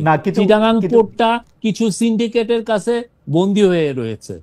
কিন্তু শফিক ভাই, অনেক কিছুই তো আসলে বিবেচনার মধ্যে রাখা উচিত। যেমন ধরেন বিডার চেয়ারম্যান আশিক চৌধুরী বলছে যে ডেনমার্কের মায়ার্স কোম্পানিরে, মানে আমি যদি না ভুল করে থাকি, Chattogram AP Moller Maersk, AP Moller Maersk, APM terminals, এই মায়ার্স কোম্পানি কিন্তু আপনি জানেন যে তাদের ফান্ডিং এর ক্ষেত্রে, তাদের বিরুদ্ধে আন্দোলনের ক্ষেত্রে তাদের বিরুদ্ধে সরাসরি অভিযোগ আছে যে তারা আসলে প্যালেস্টাইনে যে অট্রসিটিটা হইতেছে, যারা করতেছে তাদেরকে টাকা দেওয়ার ব্যাপারে অনেক ক্ষেত্রে অনেক অভিযোগ আছে।